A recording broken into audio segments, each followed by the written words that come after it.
Ukraine మొన్న Russia మీద దాడి, రష్యా కౌంటర్ దాడిలో వెనకబడింది అంటే లేదు. తాజాగా ఉక్రెయిన్లోని కరెంటు వ్యవస్థల మీద గురువారం క్షిపణులు, డ్రోన్లతో రష్యా విరుచుకుపడింది. దాదాపు 200 క్షిపణులు, డ్రోన్లతో దాడి చేయడంతో విద్యుత్ వ్యవస్థ కుప్పకూలి 10 లక్షల మంది చీకట్లో చిక్కుకుపోయారు.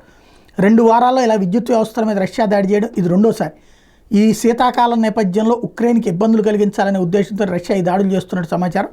ఉక్రెయిన్ అంతటా ఈ దాడులు జరిగాయని, దేశంలో విద్యుత్ అత్యవసర పరిస్థితి విధించామని ఇంధన శాఖ మంత్రి హెర్మన్ హుల్షెంకో ప్రకటించారు. కీవ్, కార్కివ్, రివ్నే, మేనిస్కి, లట్స్క్తో పాటుగా పలు నగరాల మీద దాడులు జరిగాయి. రష్యాతో యుద్ధకాలంలో ఉక్రెయిన్లో దాదాపు సగం విద్యుత్ వ్యవస్థలు ధ్వంసమైనాయి. ఈ కారణంగా దేశమంతటా విద్యుత్ అంతరాయాలు సాధారణంగా మారిపోయింది.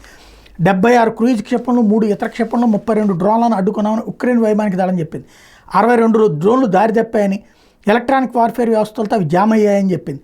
కాలిబర్ క్రూయిజ్ క్షిపణులతో రష్యా దాడి చేసిందని, ఒక బాంబు పలు బాంబులుగా విడిపోయి పేలిపోయే మందుగుండును అందులో ఉంచిందని, అవి పౌర ప్రాంతాల మీద పడ్డాయని ఉక్రెయిన్ అధ్యక్షుడు జెలెన్స్కీ చెప్పారు.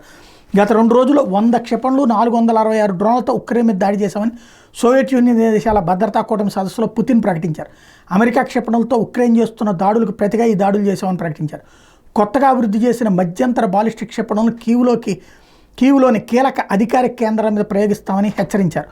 మరోవైపు అణుబాంబులు మోసుకెళ్లగలిగే ఖండాంతర శాటన్ క్షిపణులను సిద్ధం చేయాలని పుతిన్ ఆదేశించినట్టు తెలిసింది. తద్వారా అణుయుద్ధానికి సిద్ధం కావాలని ఆయన ఆదేశించినట్టయింది. అయితే ముందుగా అణుబాంబులు వాడబోమని ఆయన ఇప్పటికే స్పష్టం చేశారు.